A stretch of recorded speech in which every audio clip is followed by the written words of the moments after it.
Welcome to the Black Market. I'm your host Cobalt, and today we're going to talk about Cursemark.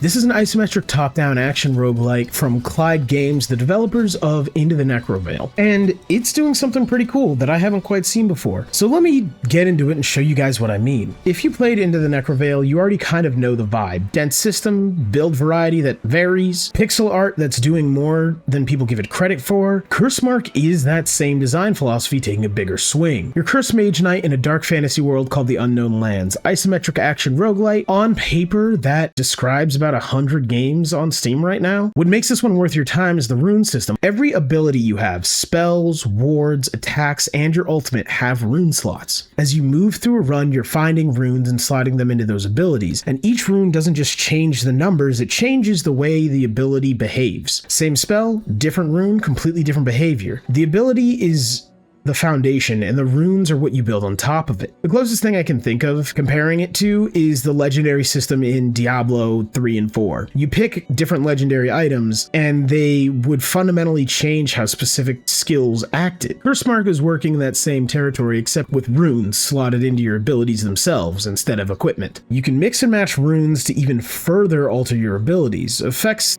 you're finding them in the world, stacking them into slots mid-run, and the build emerges from whatever the run gives you. It's less about building your character around a skill and more about adjusting your skills mid-run to best handle the game's increasing difficulty. And what that means in practice is that no two runs should feel like the same, even when you're using the same loadout and chasing a similar idea. Now, this isn't always the case. Currently, it feels like balance favors a particular playstyles. Most of the damage in the game right now seems to come from slapping elemental effects onto a sword swing. Hurricane, lightning bolt, flames. There are other ways to build, they just don't feel as readily effective. And that's worth saying plainly because it's the thing that puts a ceiling on what the rune system can do right now. It'll be interesting to see if that changes as early access matures, or if they can make every choice feel viable. This also could simply come down to me not seeing other runes that could lead to powerful builds. The meta progression is a separate layer. Between runs, you're spending currency to permanently unlock new skills, new spells, new wards, new options. So the pool of tools available to you grows over time. Within any given run, you're working with what you've unlocked and what the world hands you in runes. So here's the thing about the exploration that I think people might not fully understand. And I mean me.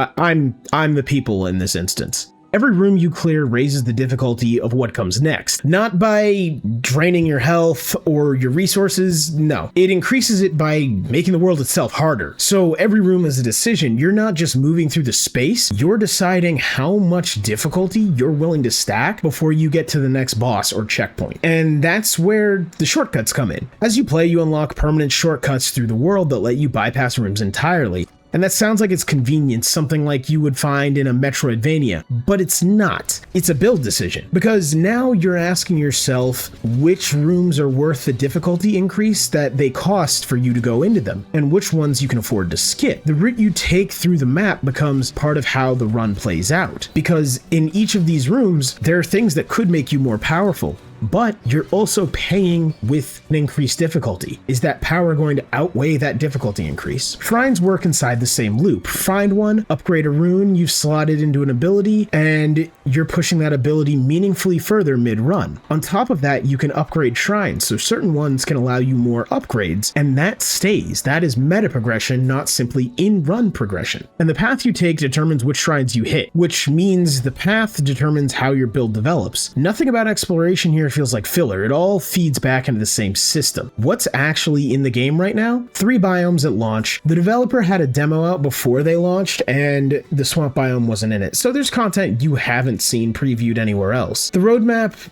targets 7 biomes and a 1.0 release before the end of 2026. Clyde Games shipped Into the Necrovale and followed through on that roadmap, so the track record is there. 235 Steam reviews right now, sitting at very positive at an 82%. That's enough of a sample to actually draw a bit of a conclusion on. The things people are praising are the same things I'm talking about. The build depth mostly holds up. The world design is landing. The audiovisual presentation is getting called out specifically. The complaints that are coming up are some bugs people are finding, and people seem to be finding the difficulty to be a bit too easy, which honestly tracks with what I said about certain builds dominating right now. The developer confirmed the price goes up at 1.0, so at $14.99 right now, you're getting in at the floor before the content and the price both go up. So who isn't this for? Because I want to be straight about the friction here. The game does not hold your hand in exploration. There's no markers telling you where to go or why. If you need that guidance, this is going to feel frustrating, and that's a fair reaction. It's just not what this game is doing. If you're up for that, but still want some guidance, check out my buddy Headclick Gaming's Let's Plays. They're going to be linked in the description and in a pinned comment below. He goes over the game's secrets in case you find yourself stumped. The dark pixel art works atmospherically, but it can be genuinely hard to read mid-combat, and that's a real complaint, not me being picky. 3 biomes is decent content. It's enough to sink some time into, but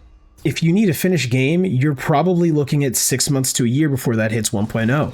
That's early access. It's not a knock on Cursemark specifically, just worth saying plainly before you spend money. 6 hours in, here's where I land. The rune system is the real thing about this game. The build depth shows up fast and it stays, but I'll say this, with the balance being what it is at the moment, the depth is hampered by the best builds basically being add elemental effect to sword, swing, and profit. The system has more range than that on paper, and I think it gets there eventually, but now it's not fully there yet. The shortcut system gives exploration actual stakes in a way most roguelites don't bother with. The meta progression makes each run feel like it contributed something even when you die before the boss. This is definitely a wishlist at minimum. If you're into action roguelikes and you can stomach early access, $14.99 before the price goes up at 1.0 is a pretty reasonable bet on a developer with a good track record. If you need it finished first, yeah, wishlist it and come back. Either way, don't sleep on this hidden gem.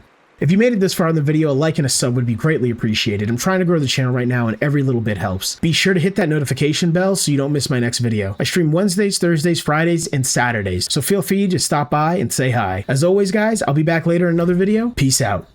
And a special thanks to all our members for supporting the channel.